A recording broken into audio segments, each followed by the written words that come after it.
7th, man. Have a good one.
All right, it's time for the amazing, stupendous SpaceBro Show with tonight's super amazing guest. You know him, you love him, and he's not even green screened properly because he's here late.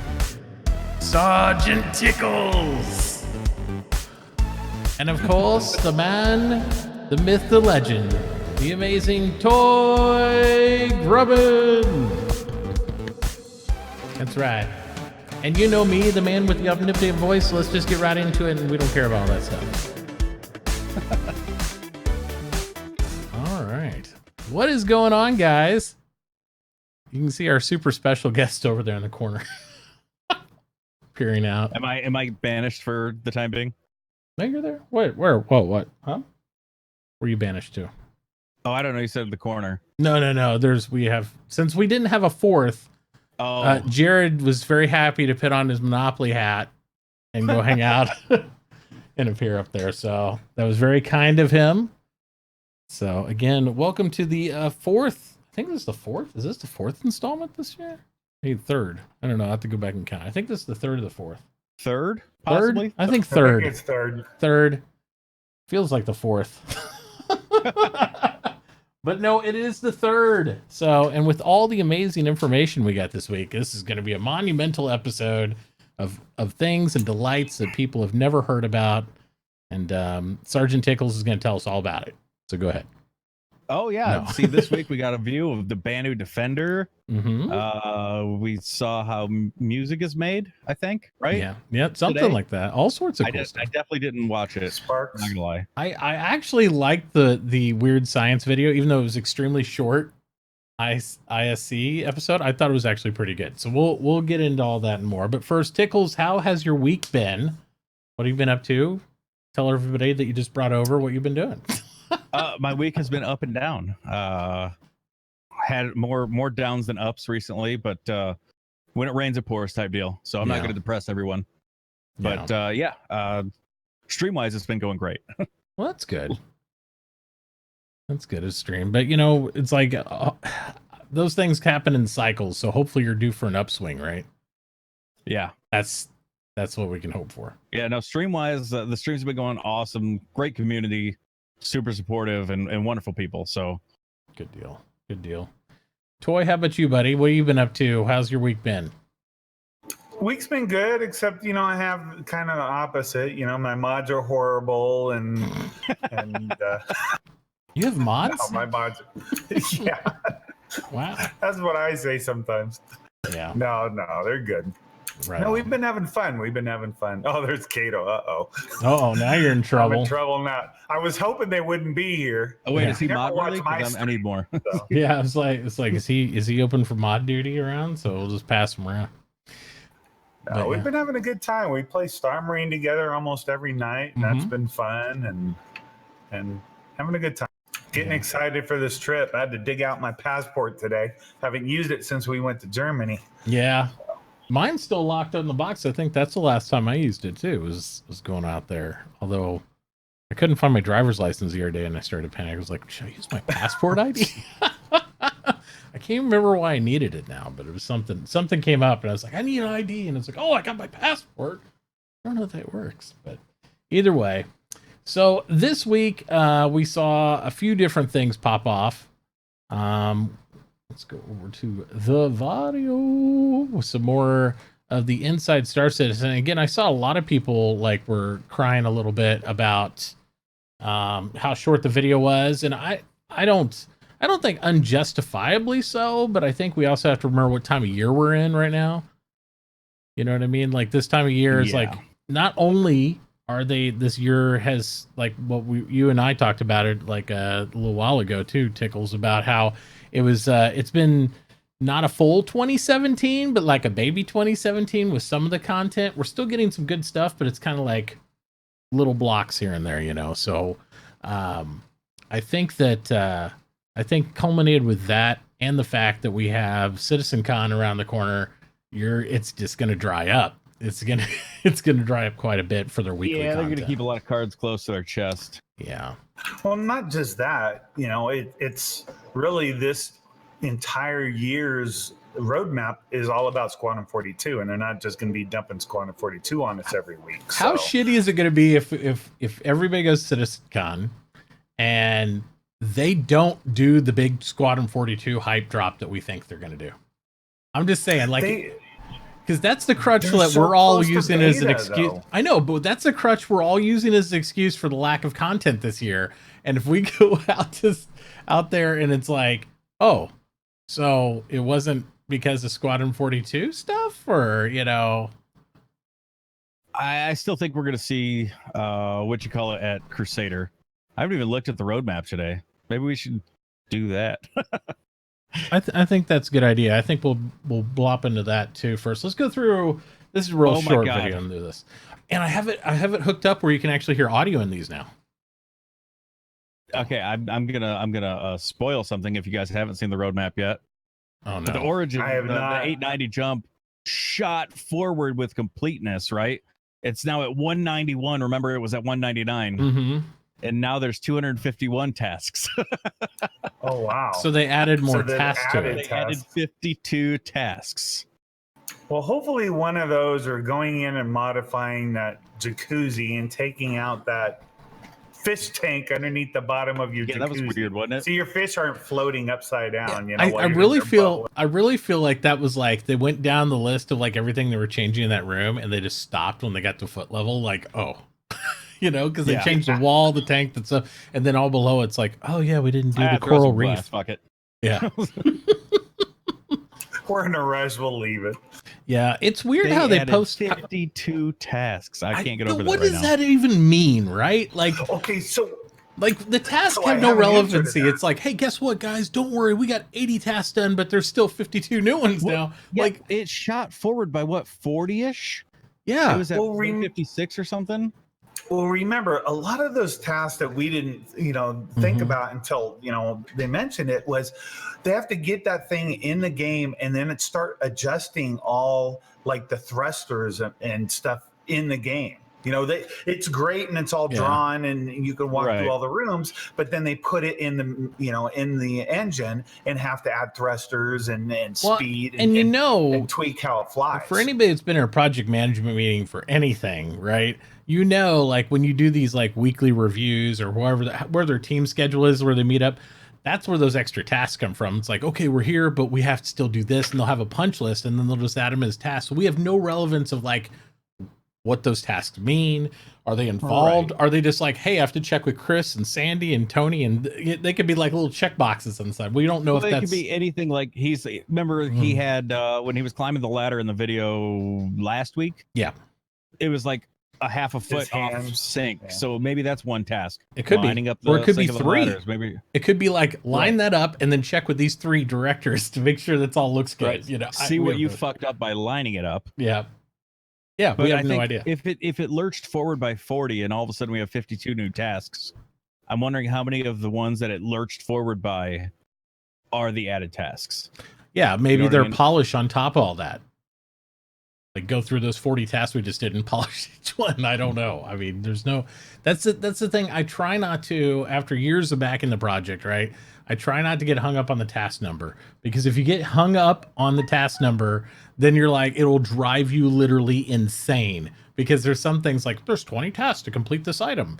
There's 500 tasks now after 6 months to complete this item. I want to go back after this whole project's done and then be like, look at a timeline of like how tasks grow and shrink. And it's going to look like some crazy bar graph that like, I don't know. I think they should just take out those tasks altogether anyways, because there's some stuff that say scheduled that they tell us and show us and like inside Star Citizen that they're working on. Yeah. But the problem is, how did they show us progress? All of a sudden it'll be like polished.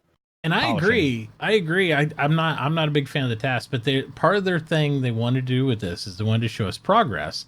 And unless they actually show that they've done tasks or done something, I don't know how they illustrate they've done progress, even though the progress is totally irrelevant.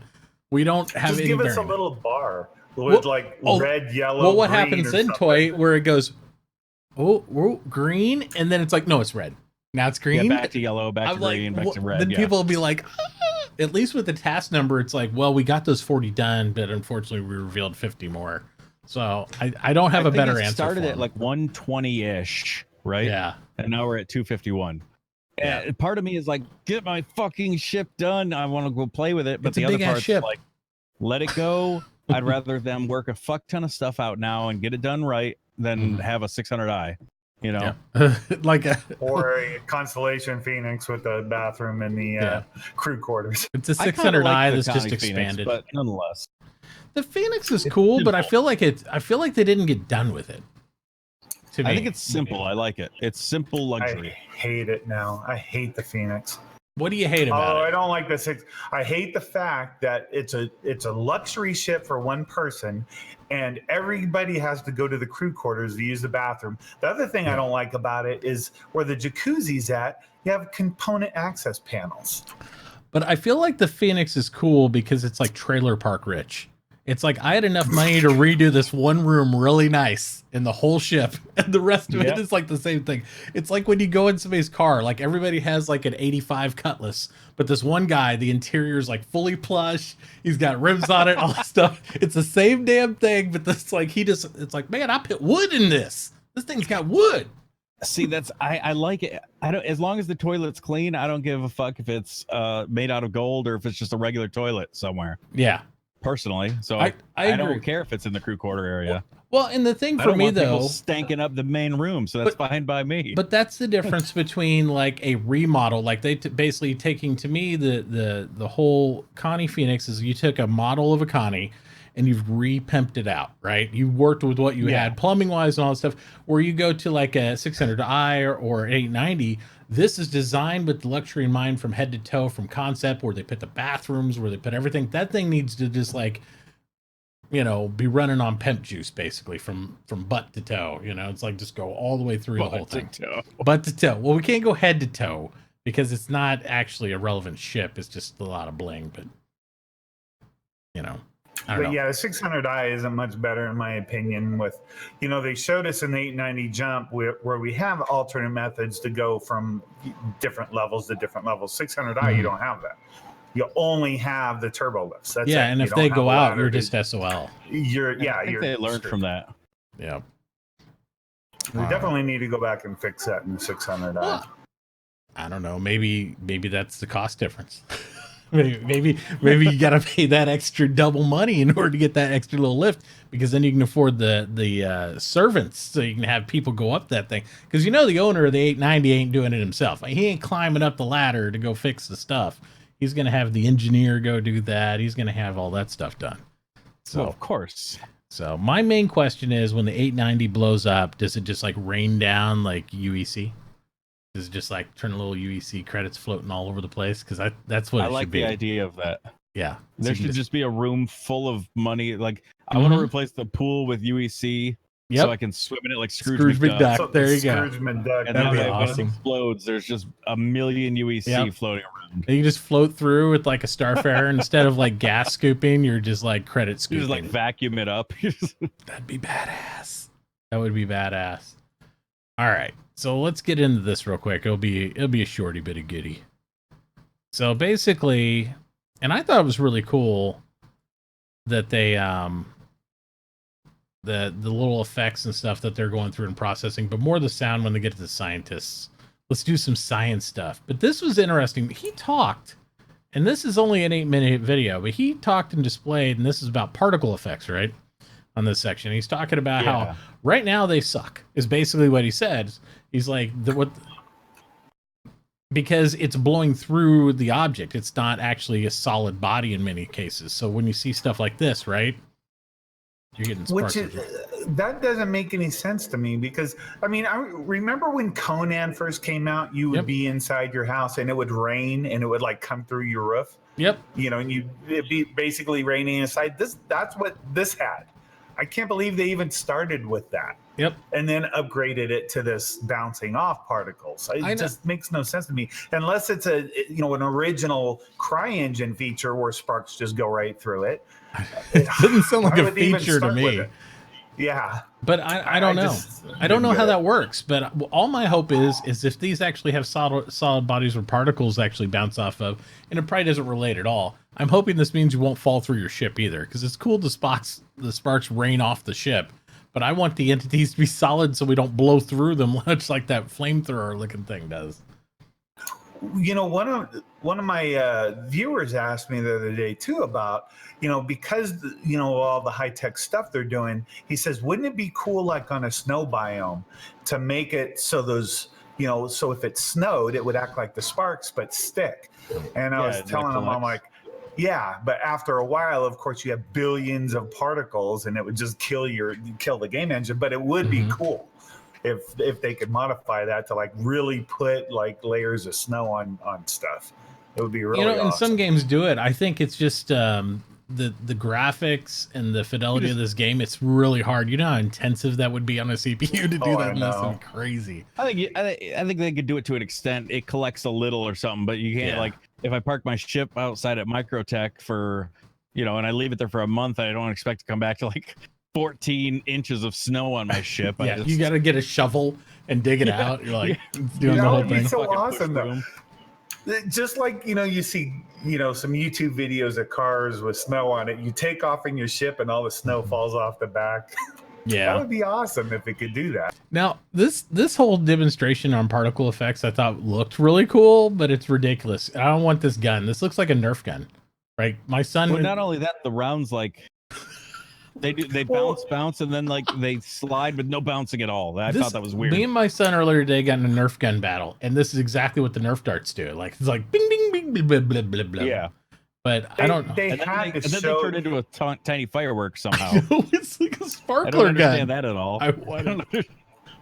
Well, this is the thing. First off, they had to slow the bullet rate down so they could actually see it, and then they had to make it, like an overactive tracer round, so they could see what it does when it's bouncing off stuff. So it's just for then testing. It just has a phosphoric discharge. But I want that. I want a culmination between those scenes you've seen in movies where it's like a flare gun where a guy gets shot in the mouth with a flare gun and it kills him. And the movie Dune, remember those little gun bullets from the original Dune movie that like would drill through your shields? If they had bullets like that would do this, those would be so dope. It's like this. You know what this reminds me of? Out. This reminds me of that fucking like old school tank game where you fire the different rounds and then it like goes through the earth. Drill through. That was exactly what happens right here. Yeah. I want to see like 100 guys firing these tracer rounds on a dark freaking moon or something. That would look badass. Frames. All right, we're gonna try this with audio and see if you guys can hear it through my mic. I think you will, but just because it's sound section, so we'll see. Maybe. I love how they use the reclaimer though to show that. Maybe it won't. I think I got it set up wrong. Hang on. Because I thought the sounds in this were really, really cool. They were, but what was cracking me up about this thing, I'll give you a second to fix it before I go off ranting again. You can. Go ahead, rant. Oh, so what cracks me up about it, a couple things. First off, that they had to send a team to, where is this at that they recorded this at? Sweden? Yeah. So... there's our subscriber dollars at work here. Let's send a team over to Sweden to record. They didn't say where they sent the team from either. I mean, they could be in Germany too. We have to consider too. Okay. Unless I don't know. I'm just saying. But that's why they don't tell us half the stuff, though, right? I guess. Here, can you hear that? Small, unassuming chemistry lab. I can't. Searches a really cool sound. Hang on, let me fix it. But then on top of it. They know they're recording like, chemical reactions, which explode, which, fire and all this stuff. And have 4 or 5 guys just hovering around it like they're looking over the top of a campfire. You know what I mean? That's why you have mic stands and stuff. And you can even see the mic like moving back and jerking when stuff starts exploding. Well, my question, these mics right here, how many of them got totally effed during this thing? Because like there's like the one guy looks like he's sticking it in the fire. It's so awesome. I know. Dude, I would be here for days doing this though. This would be awesome. I think it's awesome. Together with our friends from Pole Position Productions. Oh yeah, I can hear it now. Spent today recording a bunch of crazy chemical reaction sounds to use in Star Citizen and Squadron 42. Look at the colors of their chemicals. So cool.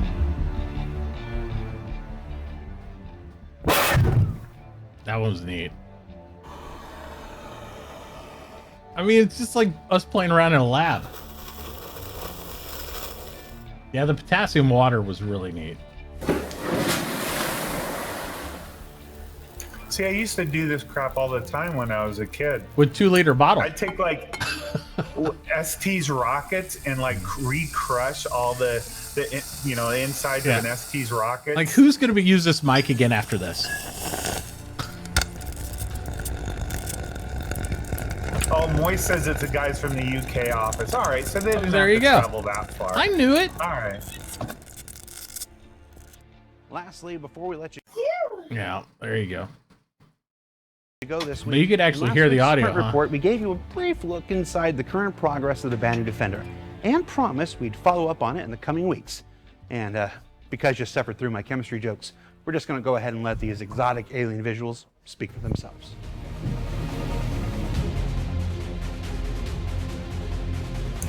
All right, we'll cut the audio out of that. So anyway, so sparkly stuff. So we'll get Tickle's analyzation. What do you think about the audio recording? Noodles just chimed in and he said that they sent the UK team too, just for clarity, because some people were, like Toy was saying, like, man, if they flew everybody out to Sweden for this, I was like, yeah, I couldn't find a chemistry lab here. Yeah.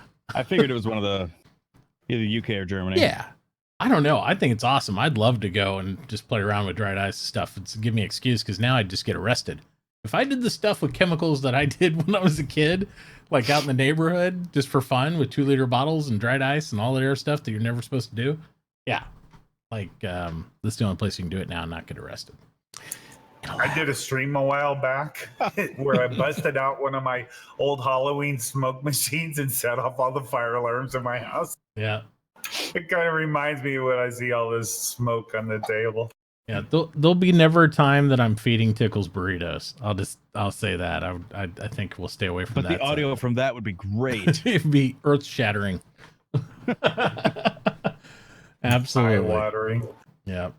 Now there was some cool effects and stuff though that I'll look forward now. You know, I don't really usually care. I'll be totally honest. I don't care about the audio in the game that much when they do these large segment audio reviews, but little stuff like this, that's cool.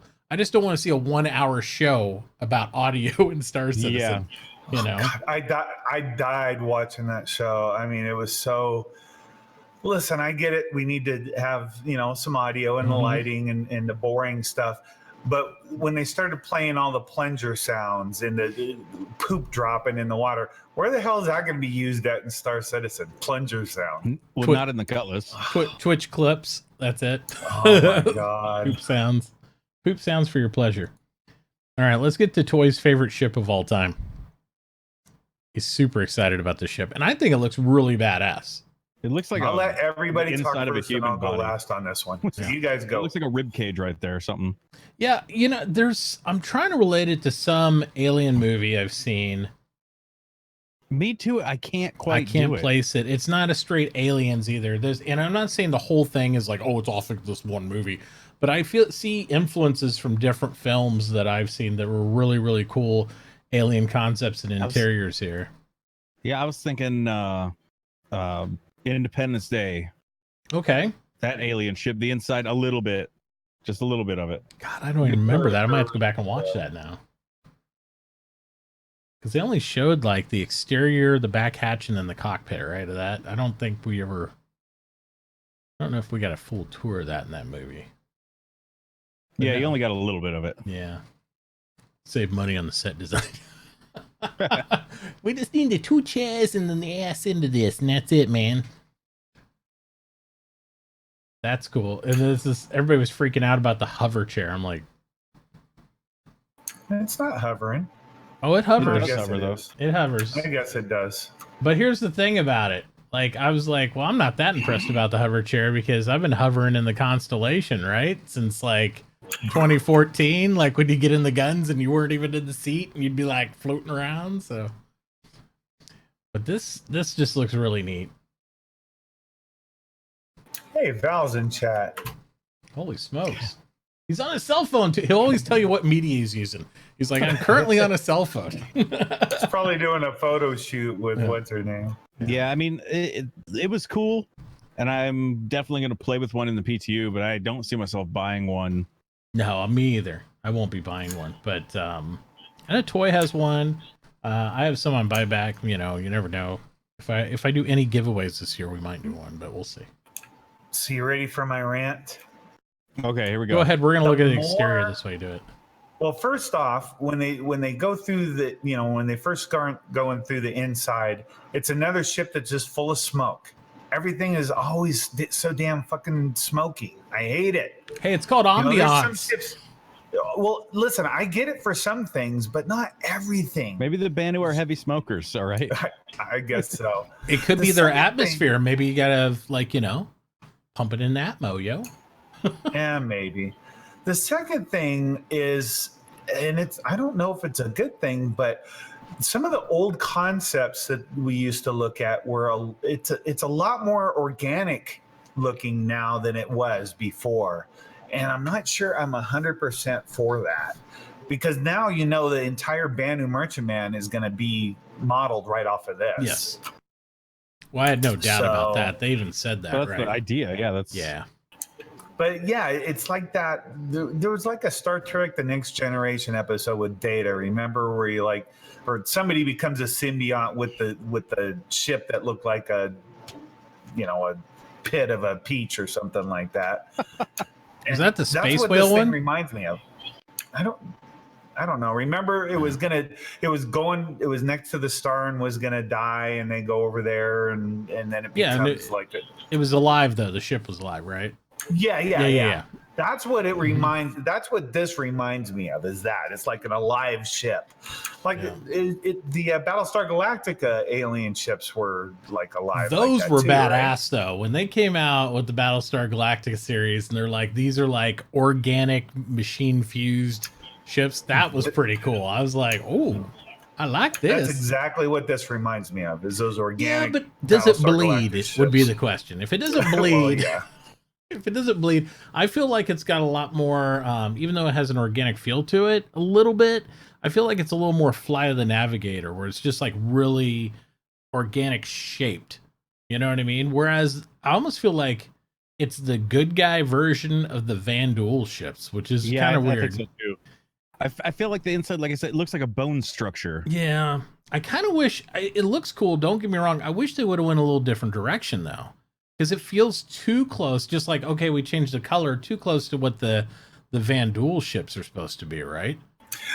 But remember, and I was theory crafting about this, is the Banu like kind of collect stuff from all different races, and that's probably good because the Banu do trade with the Van Duel. Mm-hmm. So if they trade, they would have Van Duel influences on their ships as well. Yeah, that's true. But I wonder, I don't know how long they've traded either. But if this also models off what the Banu Merchantman is, the Banu Merchantman is supposed to be like a ship that was traded among family members from generation for like thousands of years and all sorts of stuff. So I don't know. I mean, it is what it is. All my hope is if they get to other types of races in the game moving down the road, they move away from, hey, every alien's organic, or you know what I mean? And dark. And yeah, but we know we know they will be because we've seen, what was the other one? I mean, it's got the dropship one, the Xi'an. Is that the Xi'an dropship? You're talking about the the Cartual?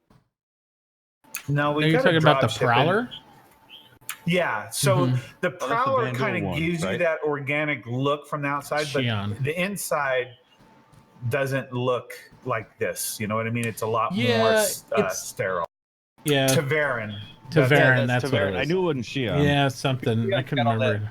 They got that fucking the Cartual and that other goofy praying mantis looking thing. But at least those look different than the other models of ships. I just wish they'd flesh them out. I feel like you get these really cool one ship concept ideas, and then it's like, if I go to that area of space where these people populate, I want to see a whole ecosystem of vessels and vehicles and stuff like that.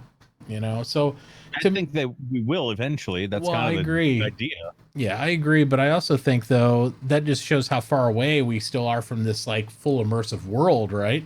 Because we see these clothing lines come out. We're still fleshing out clothing lines for the different races of humans, like the different peoples, right? They're like, this is the luxury model. This is the, regular Joe walking down the street. And these are the hobos. These are the mercs. And these are all these guys.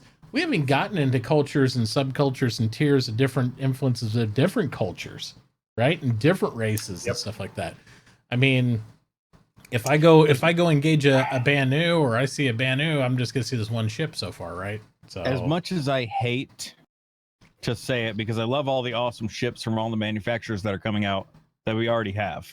But I think they need to maybe not make any more or introduce any more, for lack of a better term, human ships, I guess, and start introducing more Banu ships, more Xi'an ships, more Taveran ships. Because otherwise, like you said, when we go to these places, or those places just won't be in the fucking game for however many years. And maybe that's not as hard as a task, because those ships, as much as I know they want to flesh them inside and out and all that, I mean, we're not going to be able to drive every alien ship, right? I'm just talking for color, for flavor.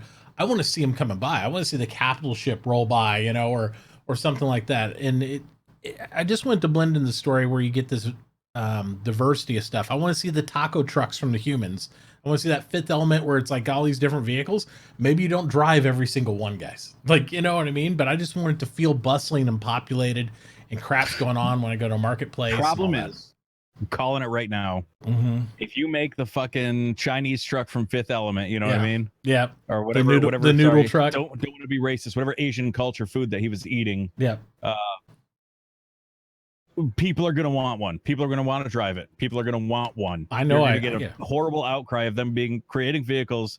Well, they said we'd be able to fly anything, or we'd be able to do anything. I should be able to fly this ship. I want to sell tacos. Well, I want to sell Chinese food. They ran into that, right? They ran into that with the Benny's machines. We all wanted working, functioning Benny's machines ourselves. Oh, yeah. I mean, they're going to run into that. I'm bitching about that right now with the props for like loading the cargo loaders. But if they have to go down and make lifts and stuff we see in the hangars, if they I want one. We want it. I know we want it all, but if they take the time to do all that, think about this whole scope of that.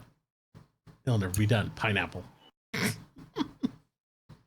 crazy. I don't mind waiting a while as long as they put in later. I want my forklift. I kind of agree with that. Like forklift, I think is going to have to be something. Forklift, but I want a big forklift. I don't want no little bitch forklift. I want. Here's the problem with the forklifts even being in the universe for me, right? They've already explained we're going to move cargo through like our multi-tool thing, right? Like we're going to move it with the tractor beam and do it like this if we want to hand move stuff. I'm like, in what world would I have like a tractor beam that can do that with in a little module, and then also have a forklift laying around? I'm like, but here's seems like really antiquated tech. Like tractor beams.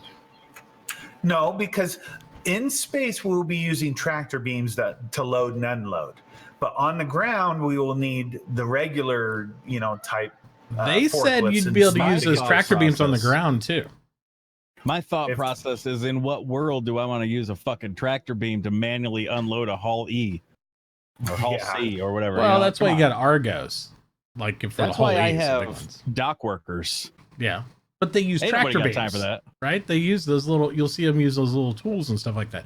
To me, having it is to have like a Hull C at one area. I take my shipment of crap from A, bring it to B. And I have my Hull C waiting there for me. Another one. Yeah, that's loaded up. Fly that's it back smart. over here. I'm not waiting for unload mechanics. I wouldn't either, because think about that. You could actually, if you had two of them running, you could have one being loaded while you're running the other one, and then technically you'd need three though. Right? I wouldn't be against it. Because if you have three of them, you could have one being loaded while one's in transport, while the other one's getting loaded. And then you're actually drop off, pick up, and you never stop running. So that would be cool. I'm waiting to see some sort of space tandem truck, though. That'd be like the towing a trailer. Well, I mean, that's almost what Caterpillar should be when it fully functions, right? You should be able to drop those modules fully loaded and pick up others and keep on hauling. I hope, but interchange them between Caterpillars. Yeah, so you're saying the module should just slide out? You should be able to put an empty one in and be on your way. Yeah, or pick up a different load like what you do with the sea, except for all the little modules, you have whole sections of the ship. That's what I'd like to see, where you could just pick it up like a tandem load. I'm curious to see if you could like reduce modules and only have one, or if you can add more instead of having your standard, what was it, come with 8, put like 15 or 20 of them. So you got a freaking mile long of fucking cargoes.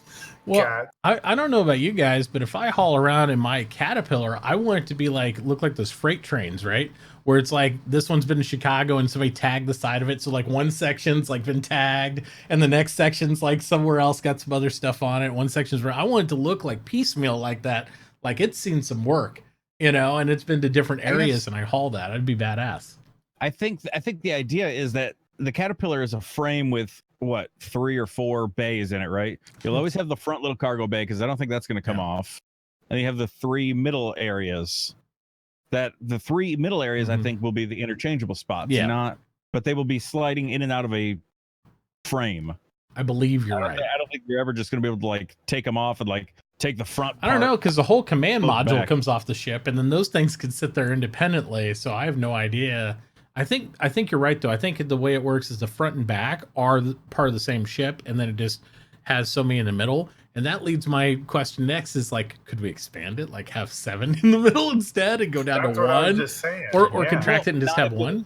Not if it's a built frame, you know what I mean? So it's well, it's and not... by that I mean I guess like you have a semi trailer that takes those sea cargo containers. You put the thing on your semi trailer. You only have 1 trailer. Yeah. Now, yes, you could add doubles, but I'm saying like if this was a connected truck. Yeah. So that's the way I'm thinking is like they could be like sea containers. You could slide them out, but you'd still have your quote trailer part. I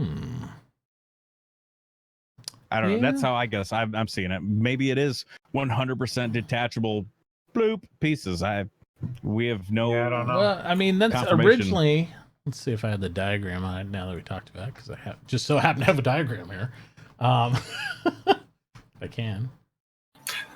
They actually do fully separate with double doors in those, and you have 1, 2, 3, 4. Will you link that so we can look at it like bigger? Yep. Those of us squinting at the screen right now. What is that? Yeah, I will if it wasn't on a separate computer monitor. Major surge. If graffiti is a thing, there will be penises everywhere.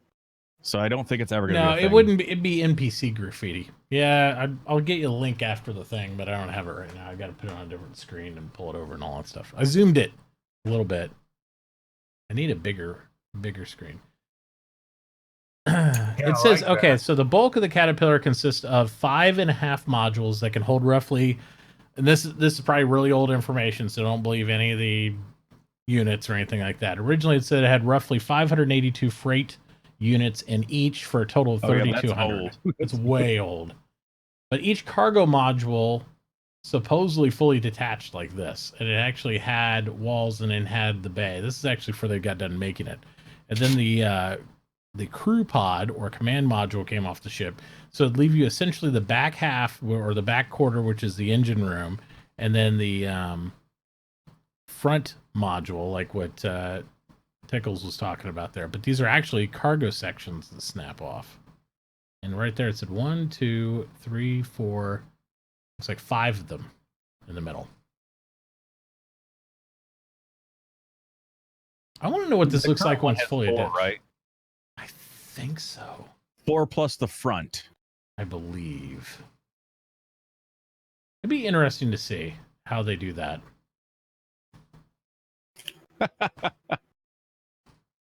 I don't know. I'm not gonna lie. The first thing I tried with the Prospector was to write my name in the ground, or you write something. Definitely try to draw certain things. There you go. They never give you enough dots. The second thing we did was joust. That was way before I even tried mining. That's what this one's from.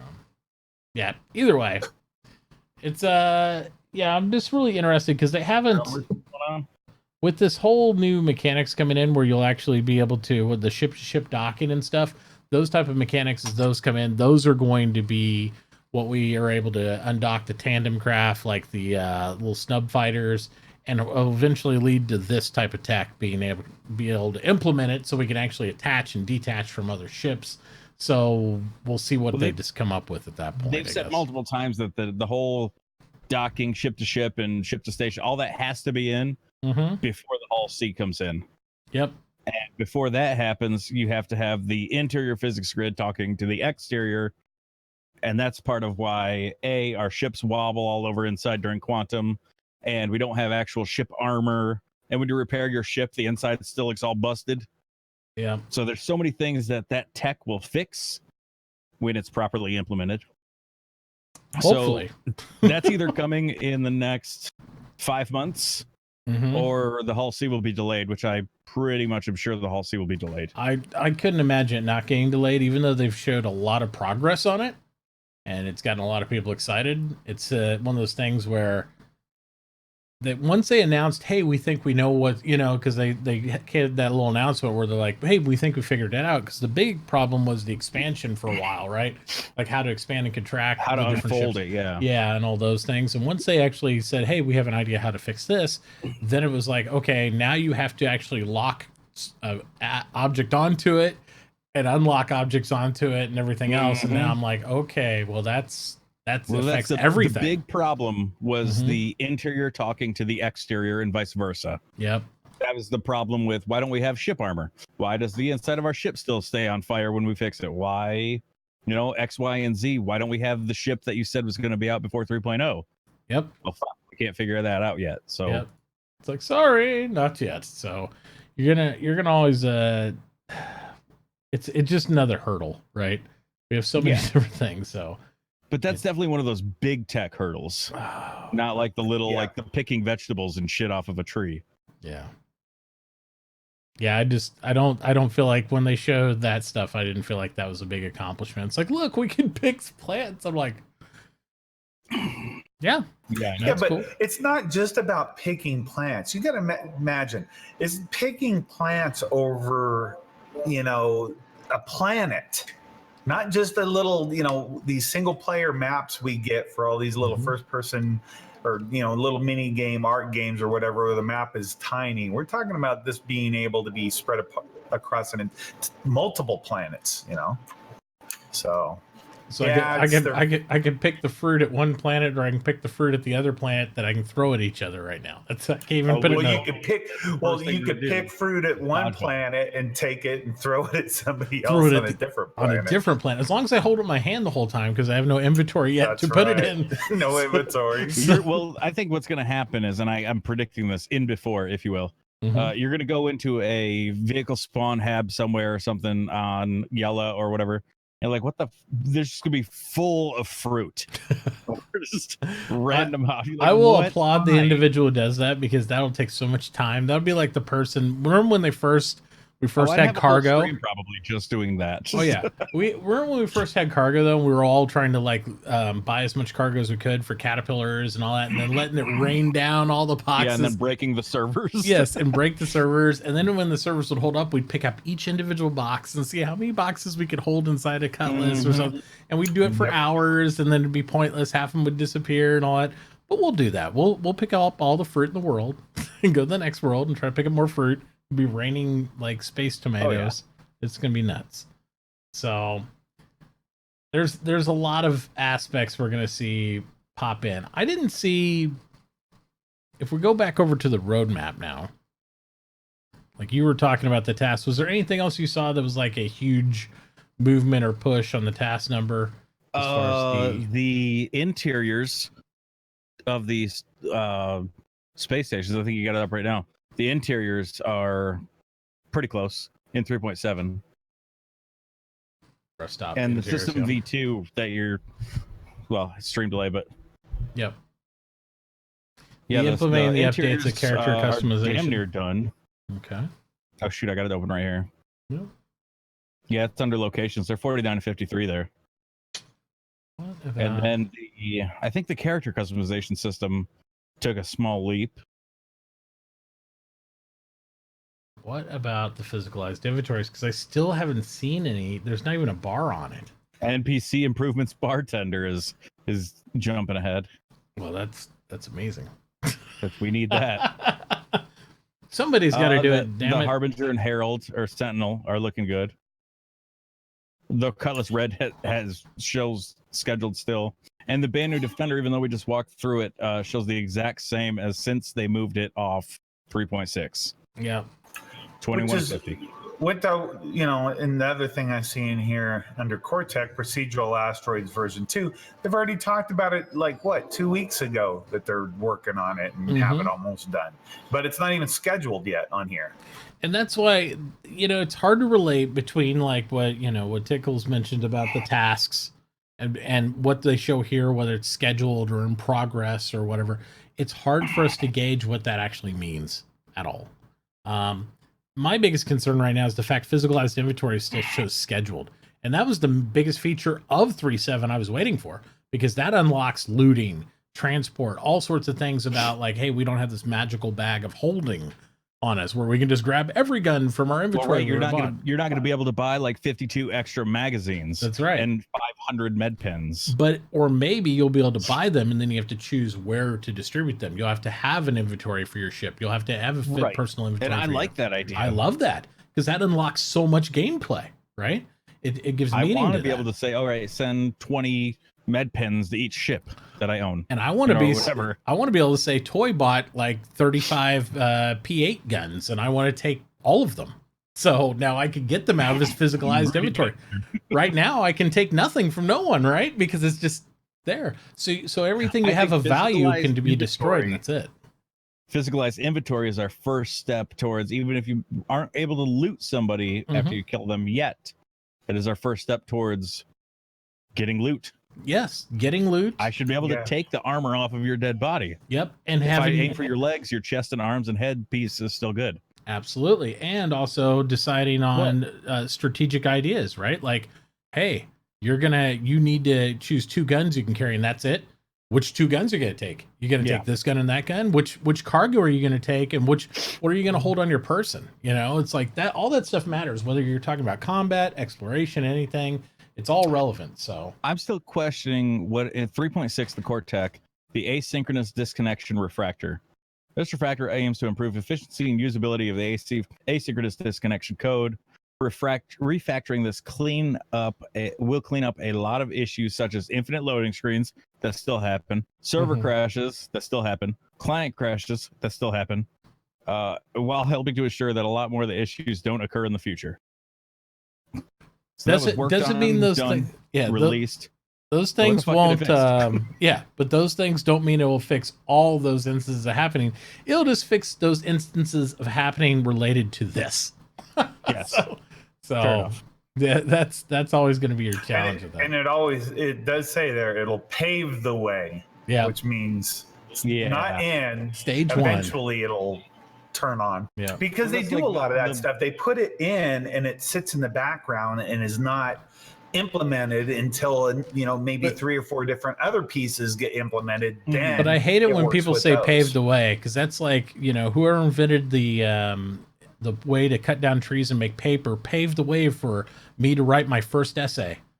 Yeah. Because if he would have done that, I would do it. Given that was thousands of years later, but hey, it's all relevant. So well, I hate people who say you wasted paper. You killed a tree. You wasted paper. That paper was made and was produced and was sold before I even fucked up that print. All right. Yeah. That wasn't my fucking fault. Many a paper airplane I've made trees. It's like I've probably made so many of those in school. Silly. Well, now that my son is in the paper airplane stage as well, so he loves them. Yeah. You teach him how to make the good ones, the supersonics and the gliders and all that stuff. Oh yeah. Oh yeah. There you go. I don't mess around with the bullshit paper airplanes. Yeah, the little fold and we get a little triangle and hope, and they just go right to the ground. Now you want the good ones that could do. You got to tape them and everything, man. You got to tape them closed, tape the bottom, make sure the tape's in the right area so that the weight. Paper clip on the nose. Those are the deadly ones, the sticking people. It's like, he's one step away from ninja stars next. Paper ninja stars. You got to watch out for that next. So. Yep. And well, we used to do it. I remember being in first grade making paper guns. Yep. I'm sure that wouldn't go over now. Suspended. Yeah. Now it'd be a parent call and probably meeting. It's like he's making paper guns. To draw pictures of guns. No. Yeah. We're getting off topic. My bad. All right. Anyway, that was me. So, it happens. It happens. But anyway, so a lot of the stuff is, again, we're seeing some movement. It's a lot of close to the vest stuff. I would predict that a lot of these features that get pushed are going to be feature sets that we see for CitizenCon, demos, things like that, where they're going to show some of this. I hate to say it, but I hope physicalized inventories is still making good progress, and they just haven't touched it to update it here. But I have a feeling that it's not going to be in 3.7, which is going to make me very sad. The fruit picking thing that we were just talking about, harvestable entity spawning, that was worked on and released, but we don't have it in game yet. So that just tells me they worked on it, and that portion was. Is that like the procedural food cooking that you showed us months ago? That I have no idea what that's. No, that was on April Fool's last year. Yeah. Remember they did a whole stream all day long. It was like procedural food. But they actually talked about it could work. I know. Well, that's the thing is it actually should. Yeah. My Big Benny's bowl shouldn't have the exact same looking noodles every time. Yeah. I'm not asking for an infinite amount of possibilities, but rotate them. I'm waiting for this one too. The flight AI ace pilot. Very good pilots to like. I'm like waiting for crank up to 10 and just instantly kills you. I'm waiting for ones that don't just run into the pads as you're sitting on them. Well, maybe that's the ace. Maybe it is the ace. He can actually pull out his landing gear and do it. It'd be crazy. Ones that actually fly sometimes, because half the missions you just sit there. Yeah. Or just like ones that don't do this when they're hovering. Yeah. Craziness. Who thinks we're actually getting mag boots on time? Not me. I don't believe any of the boots is that hard. I've never programmed anything like that, so I don't know. But I don't know either. But at one point they said it wasn't possible, and then they came out with what was the tech they talked about? It was something like level to surface or something like that, where it's like it wasn't really going to be mag boots. It was going to be like, hey, your suit will make you stick to the ship, and then they just came out and said, no, it's mag boots. I'm like, think of your freaking minds. You couldn't have mag boots. And then you came up with different tech that simulated mag boots, and now you just call them mag boots. All right, so is it actually mag boots? Because in my mind, if it's mag boots and you're stuck to the hull of my ship and I take off, your body would immediately be thrown back, but your feet would still just be like clung to the, you know what I mean? Yeah. You shouldn't be able to move. Your body should be physicalized, flopping about if I'm moving around. You look like one of those wind socks at the gas station. What are those car dealership fucking blowing guys? Yeah. So awesome. No. Okay, so I stand corrected. Creating functionality allowing players and NPCs to traverse surfaces in zero-G as if in not normal ground. This will be accomplished by using the thruster packs to simulate gravity, allowing players to walk on walls and ceilings. So it is the thruster stuff. So in that case, if I take off and you're thrusting down on my ship, you would slide away, theoretically. Unless your thrusters in your little EVA suit are more powerful than the engines of the entire ship. They're like, no, I can just stick to it. Look, it's fine. I think that's what it will be, though. They have to. It's going to be like an auto. It's going to be a. And I'm fine with that because the end of it doesn't have to be hyper realistic. The end goal of that, it means that I can disable a ship, I can board it. If my ship needs repair and it's tumbling through space, I can go outside the exterior and get that gameplay and get that cool, hey, I'm going to go out and repair the outside of the ship. That's badass stuff that everybody who plays space stuff wants to be able to do. So... Well, you need to be able to do stuff like that, I think, in this game. Like, you have to do it in real life. A repairman, right? Yeah. Okay, well, I'm outside of or you're just outside of your ship trying to fix your hull. Absolutely. You need to be able to stick to it without floating away. Yeah, without some crazy, stupid mechanic. Because right now, what the astronauts do in real life is not fun, right? You go for a spacewalk and you can barely clamp on. And, yeah, it's like, hey, dude, why didn't we think of we just make mag boots? It works great. You just go outside and you're good. So those Mission Impossible suction cup things. Yep. That's right. God. So good. All right. Well, we'll quickly acknowledge the other video. Not a lot to talk about. Not that it's not important, because obviously the music inside Star Citizen has created a whole like game level and feel, and really creates a lot of the ambiance of like what when you're in the moment. You know, I think they still need to tweak a little bit about how. Like when certain music comes on when you're playing the game, you know, it's like I'll be doing literally nothing. I'll go outside my ship and I'll hear the music come on, you know, and I'm like, am I the only one that just turns the music off completely? I've done it, and then I'll turn it on every once in a while just to kind of see, because I'll get new people in. Because if you haven't listened to Star Citizen music in the game experience that way, it's worth listening to, 100%. It's pretty good. But if you've played it for 5 years.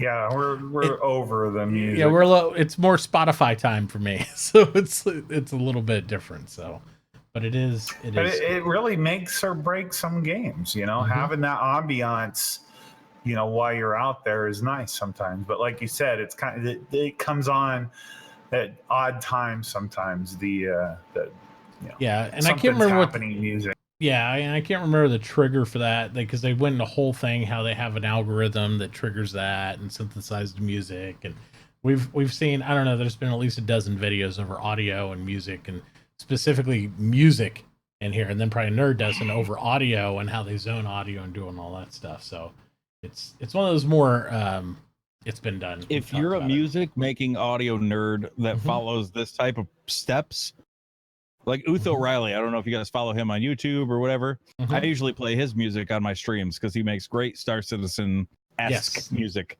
And if you're like that and that's your shit, you like doing that type of stuff, I'm sure this was an amazing video for you. Yep. For the rest of us that don't create music. Yeah, my version of creating music is like going to Spotify. I was going to choosing say noises, which ones I like and which ones I hate. That's usually the way that goes. All right, so we're at the point of the show, guys, where we're going to start taking your questions. If you have any, it can be related to our show here. It could be related to Star Citizen. It could just be an interesting topic you'd like to see us discuss briefly here towards the end of the show. It is !questions as I linked in chat there. All you have to do is click on the Google Doc link and post your question in there. We'll give you a few minutes to do that. And while we do that, we're going to talk to these two fine gentlemen about what they're going to be doing for the rest of the weekend and plans for the week, so you won't miss your opportunities to view their channels. We'll start with Mr. Tickles. So what's your plans for the rest of the weekend/week? First of all, it's Sergeant Tickles. Actually, it's not. I'm out of the military, so. But I just like to give you shit. Sassy Saturdays tomorrow, of course. Yep. With I Go Commando. Seems like Sassy Friday. Yeah, well, there's been bad news recently, so it's not like deaths in the family or anything, but shitty news. But yeah, so Sassy Saturday for sure, and then Sunday stream ? Don't know what it's going to be. Sundays are usually our up in the air days, but recently we've been playing Anthem because they had the Cataclysm release, and it's actually fun again because there's actually loot dropping now. Really? Legendaries of plenty. Still somewhat shitty rolls sometimes, right? Yeah. But you're getting enough where it's worth playing because you might get the good roll. So it's an improvement overall anyway. I mean, you're getting some kind of for sure. And the Cataclysm event itself, the replayability is pretty good. They changed it up weekly events, stuff like that, and so it's how I feel it should have been at release. And completely unrelated to streaming, Wendy's spicy chicken nuggets are back. I've been seeing all your tweets, dude. About that. It's like the spicy chicken nuggets have returned. It's fucking real. Dude, you need to do commercials for them, like what the guy does off the hook. The Taco Bell commercials. Oh yeah, with like he started the Tickles needs to do the spicy chicken nugget commercial. Well, yeah, post it up to Wendy's. Absolutely. All right, keep those questions coming in, guys, if you got them. If not, we'll probably get the show wrapped up here quicker than not. Mr. Toy, how about you, buddy? What are you looking forward to for the rest of the weekend for your show? You got plans this week? What's going on? Well, I'm getting excited for next weekend. Not this weekend, of course, but next weekend's VIP event. I'll be streaming this weekend, probably, like I said, probably playing more Star Marine. We're having a really good time playing some Star Marine and doing my normal got to eat on stream stuff. So wait, what did you just pull? I didn't stream enough tonight for them to feed me, but so what is that? My wife, it's a salami sandwich that the wife got me. Oh, I thought it was gonna be like a hot sandwich, chips. Man. You made me excited for a second. No. There you go. So she felt sorry for me tonight, so she bought me food tonight. Aww. So I get to eat tonight, stream. I get to eat. He gets to eat again. Does she normally starve you? What? No, normally my streams is like, I don't know what it's been lately, but it's almost every single night they're treat streaming me and buying me food. So I was my god, like I had this image of like you meals all the time, and you got to get back in your pit after the stream's over. You're like, back to your cage. It puts the sandwich in the basket. That's all right. Well, no. That's funny. Well, guys, we've linked both Toys and Tickles stream links in there. Please give them a follow if you haven't already. And check out both their channels whenever they're playing this or any other game. So hopefully maybe one of these weekends we can make a plan and we get the Space Bros together. We can all get on and do some Star Marine. I'd like to get in there when it's active and there's people. Because when it's busy, it's actually been pretty fun lately. It's been not so weird, glitchy stuff. It's been smooth. but we'll kind of see what happens there. All right. So we are going to dive into questions. Again, the questions link, it's !questions in chat. I do see a question in there. So from Pyro, we'll just ask the question in chat first, and then we'll go to the question links for those other ones. Pyro asks his question, will you get to see more than one ship for other races? They aren't showing them now. When people say, what have they been doing for 7 years? They've been working on other races, their ships, their buildings, their cultures, etc. We hope so. I hope they're working on some of that in the background and they're not showing that to us, so it's like a reveal. That'd be kind of cool. One would think, because I mean, they have to have Vandal capital ships and bigger ships, cities. Yeah, they have to have Vandal shit, because in Squadron 42, that's the main bad guy. Yeah. Yeah, you'd have to see. They're not going to take over the universe with the 2 ships we have. I don't think we're going to see a lot in not the first part of Squadron 42 of Vandal stuff, because remember, it's all us fighting OMC.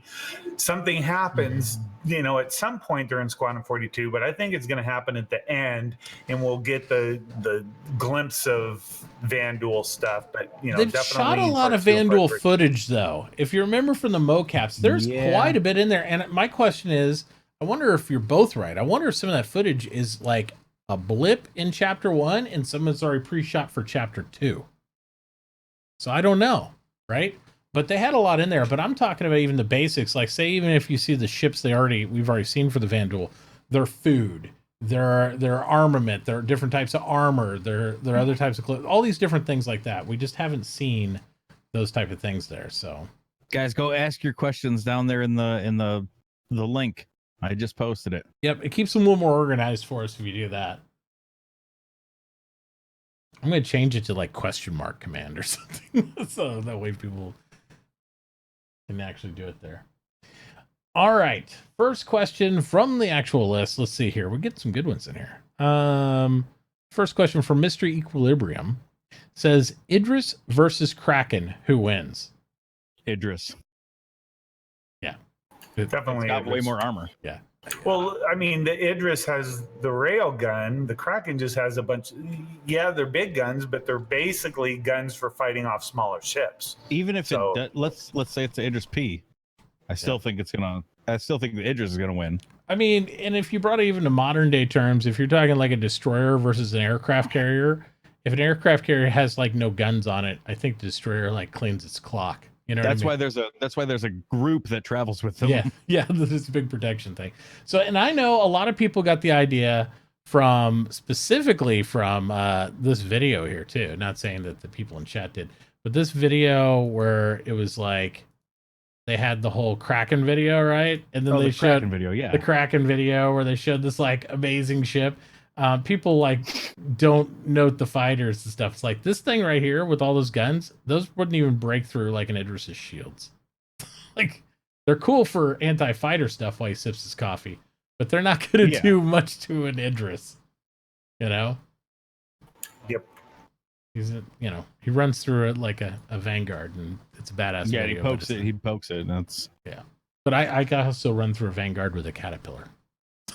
To put it in there, if it's steel, it's true. So it's pretty crazy. All right, but yeah, no way, Idris hands down, and that's even if it doesn't have the railgun. I think the Idris wins that, no problem. Next question. Let's see here. From future Idris owner, he says 8 times arrows or 3 times medium fighters in an Idris for a better combination. So would you go with the 8 arrows or 3 medium fighters? As it stands now, 8 arrows, hands down. Well, yeah, but everything's unbalanced right now. I mean, eventually, right now. Yeah, but I would definitely go mediums later on.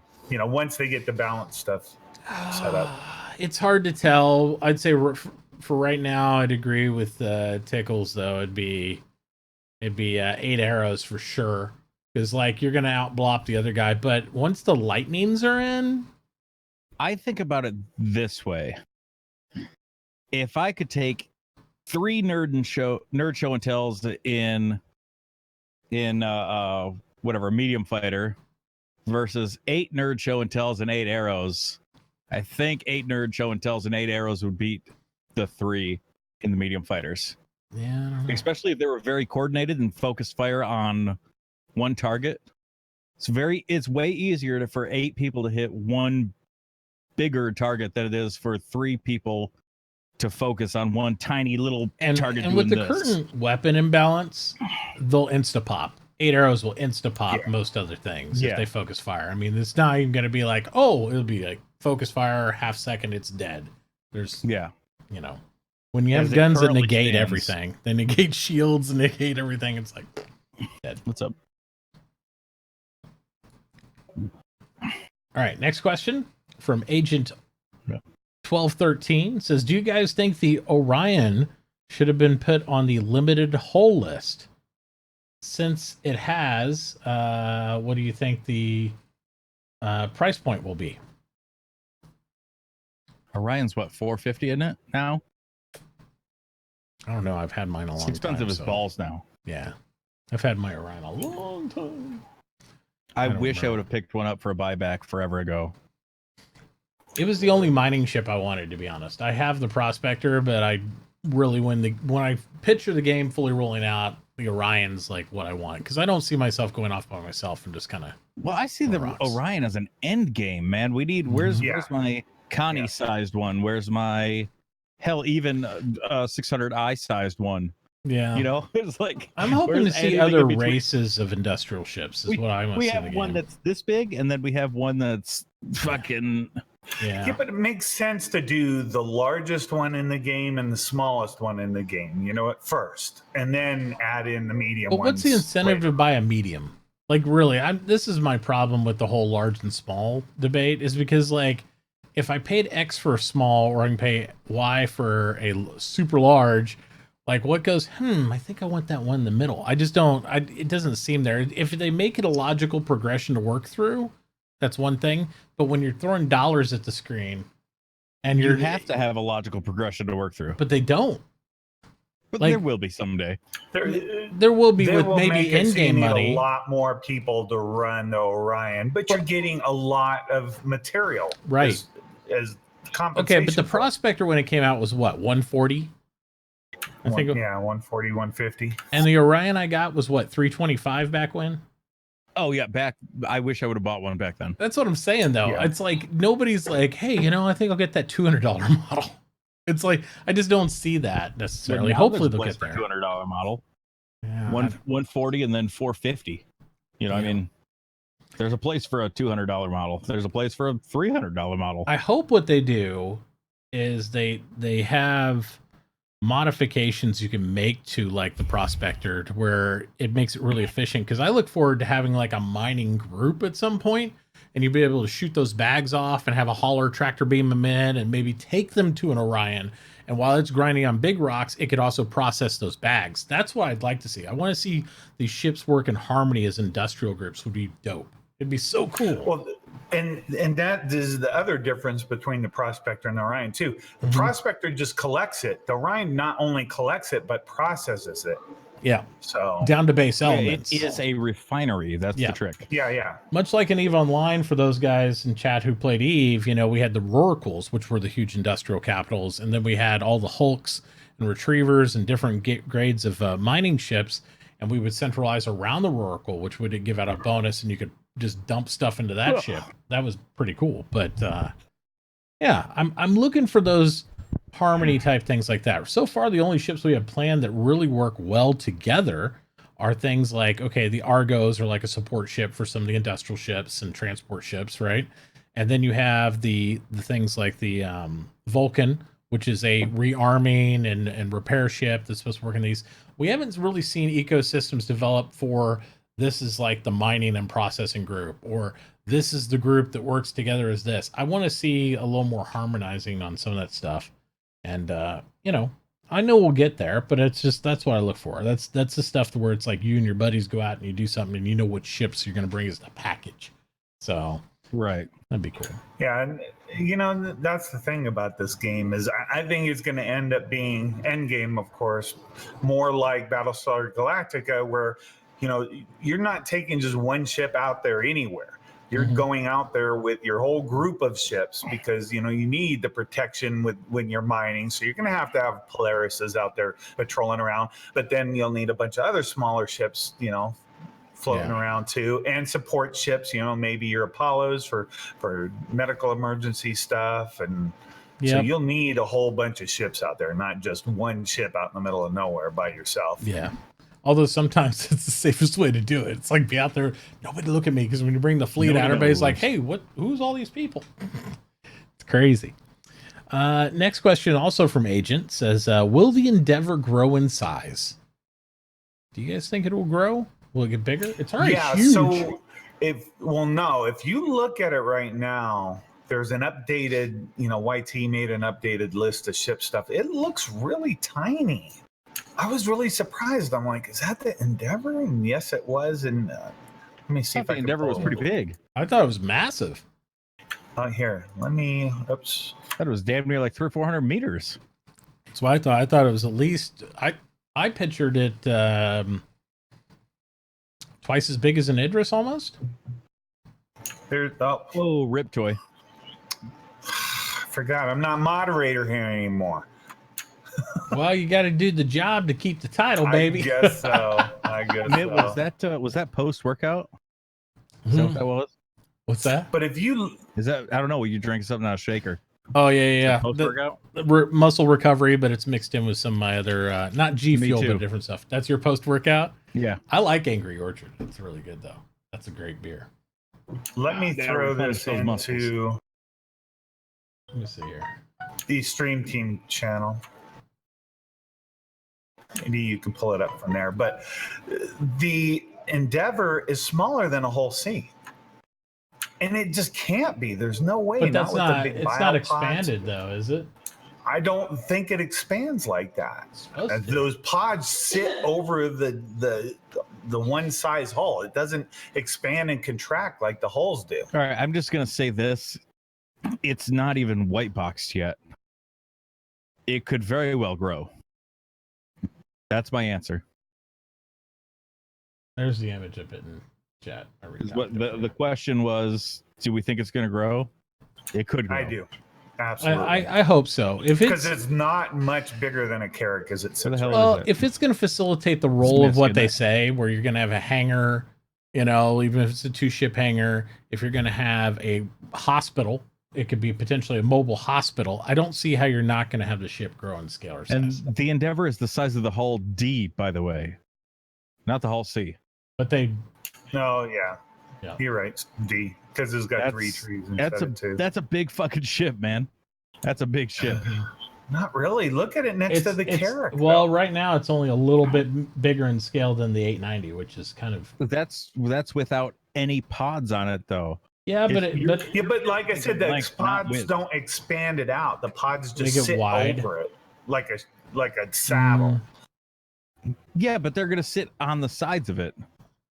Yeah, that just widens it out a bit. It doesn't lengthen. So a ship doesn't need to be long.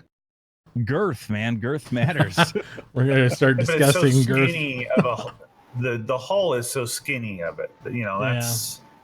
It doesn't need to be wide. Why does it need to be wider? It's made to hold pods. Yeah. Visually, it does seem small, though, by comparison to what we're thinking. But it might grow 50 meters. Who fucking knows? It might grow 100 meters. If you think about it from ships that we actually have, though, too, right? Like, because it's not twice as big than the Reclaimer. But it's like another 1.5 size the Reclaimer. The Reclaimer is really long if you think about it. It's just broken up, right? Whereas this is going to have a complete hallway system all the way through, plus pods on it. It's going to be pretty big.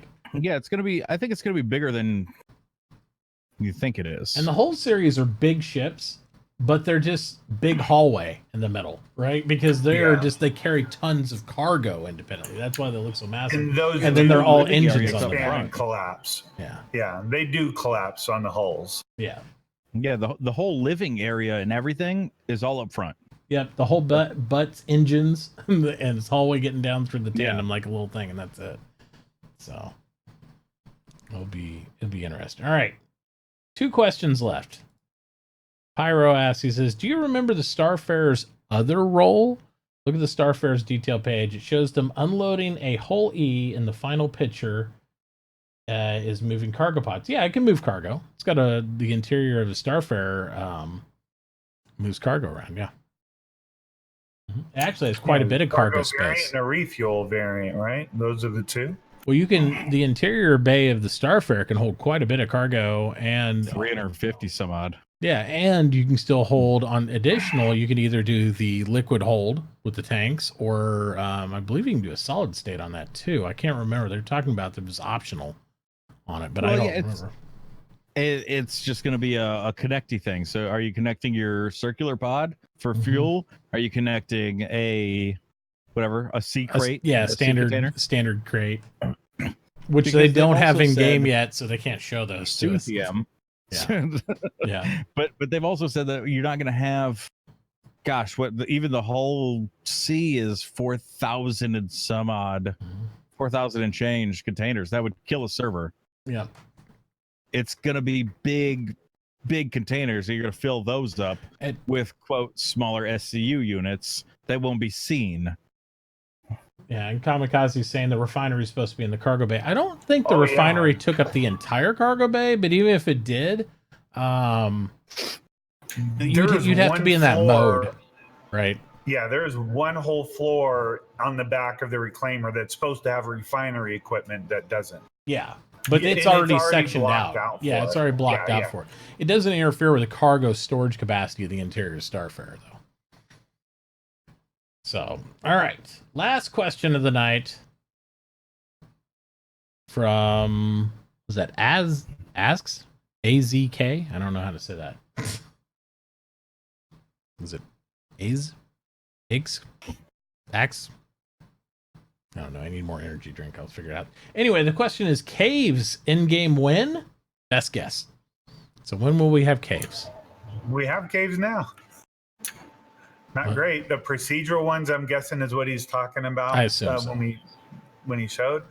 I don't know, because they got to add missions in for those things, right? So that will take a lot more time than what we have right now. This year's total focus is on Squadron 42, so definitely nothing for this year. Well, it's going to be after Q1 next year for sure. Yeah. So it'll be next year. Roadmap yet.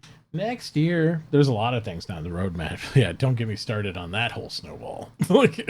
There's so many things, like I'm still waiting for land claims that we were sold. Like, when's that even on the roadmap? Long way away, apparently. Villages, we got all kinds of stuff. All sorts of stuff. We see a lot of tech for things that we don't see on the roadmap yet. And so that way we know it's a long haul, but as long as we have each other, we're going to be able to hold hands and join this merry journey together all the way. In the immediate future, all I care about is server-side OCS. Yep. Better performance, because we increased pretty much population. Can't get anything else in game. Even let's say fuck increased population, right? Yep. It's going to happen and it needs to happen eventually, but just we can't get anything else in game. Your Crusader system isn't going to be, your Crusader landing zone can't be in game. Microtech can't be in game. They're pretty much full up, and that's bad to say, but it's like, as much as I want gameplay, they still have to get these other elements in, because you wouldn't have enough people in the system to commit to gameplay. If you want to do a space battle and a ground battle, well, that's already taken up.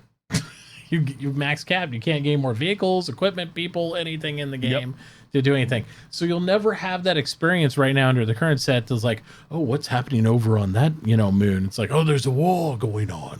No, because if you're there, you're part of the war, because it can only hold the 50 people. Pretty much, yeah. And that's it. So you're there to be part of it. Yeah. Yeah, I mean, they're not done with the core engine of Star Citizen yet. No. Once that gets done and they start working out the kinks, the content will start just coming in droves. But they need to finish the core engine and get it rolling first before we can move on to all the content and game mechanic stuff. Oh, well, yeah, for sure. Absolutely. Well, with that, guys, that's our show for tonight. And we might not have started on time, but damn it, we're going to end on time. Well, real quick, somebody asked earlier about the docking and which should come first, ship to ship or ship to, originally they said ship to station. Yeah, because that's easier what physics. Do you think is most important to come first? Well, ship to station. Ship to station, so they can prove proof of concept, because you need a semi-static object, is why stations don't move right now. So it's gonna be hella hard to line up two things that move. Yeah. Well, at some I point think it's gonna have to be automatic. Yeah, at some point stations are going to be orbiting. Well, I mean, yeah, orbiting and stuff. I can't wait for that day where the day we log in and stations are supposed to be moving, and like all the shit on the tables decides to stay still. But the station they'll be floating in space. Everything's like people are floating outside the station, like you have AI standing there doing something. We already have things that orbit. Yep. Grimhex orbits yellow. Does it really? Okay. Yes. Grimhex orbits it goes around yellow. Yeah, he's right. Right. That's our first orbiting thing, and it's orbited since the beginning, I think, since 3.0. When I say the beginning of us being able to go and land on places, you know. So I can't wait for orbiting things to come in.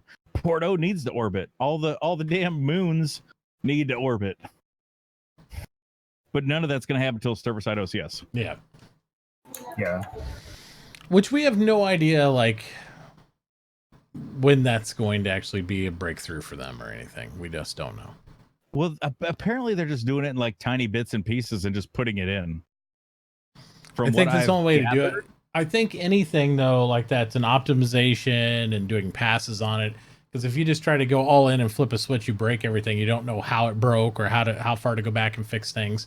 So everything in look at when they implemented ours. Yeah.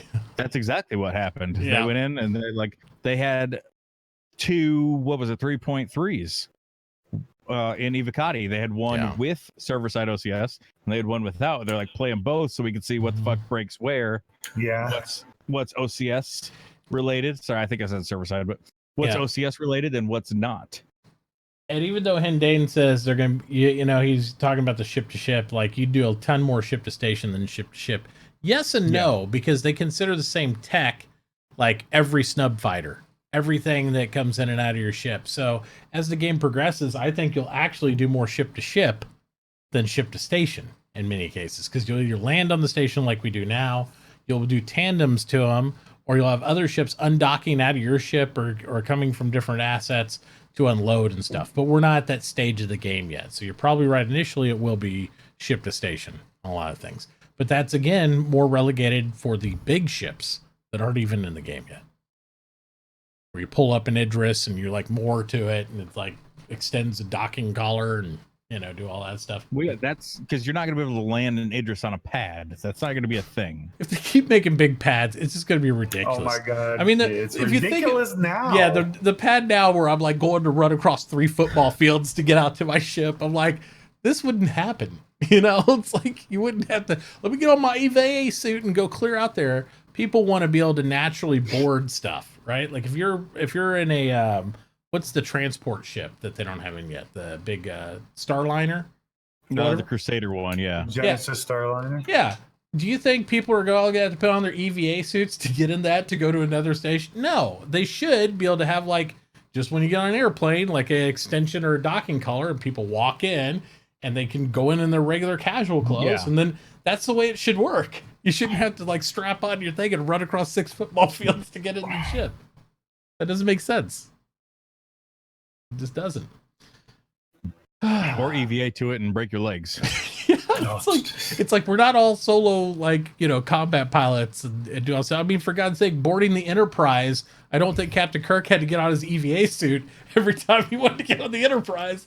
Even walking Beta across the field. Yeah, we know they had transporters, but I'm just saying, like, you saw them when they were at a dock, they'd actually walk outside the ship, or they'd take a shuttle, or they do something, right? They wouldn't just like, hey, they'd save the juice in the teleporter. And if so, we need those fucking chairs from Wall-E, all right? Yeah. Because this is bullshit. Yeah. As long as there's Slurpee machines and, like, drive-throughs so we can all eat and get 600 pounds. It's like, just look at our screens. That's how it has to be, man. We're getting close now. The future. We're getting close. All right. Well, with that, guys, we're going to get out of here.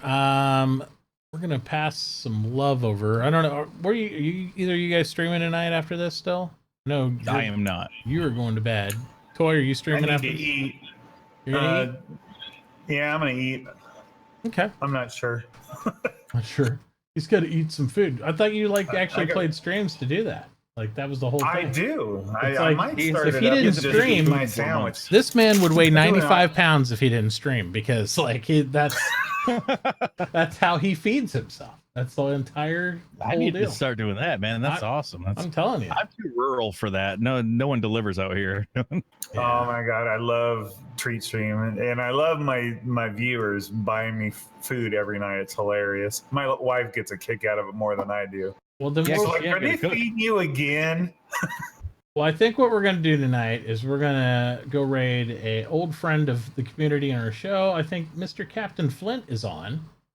Is he? Yeah, there he is. Yes. So I think we're going to go give that man some love. So we'll go do that while we exit out of here. So guys, hang out, throw some SpaceBro emotes from any of our channels or any of your favorite streamer channels. We don't care. And we're going to go ahead and set that raid up and go over there and give him some love.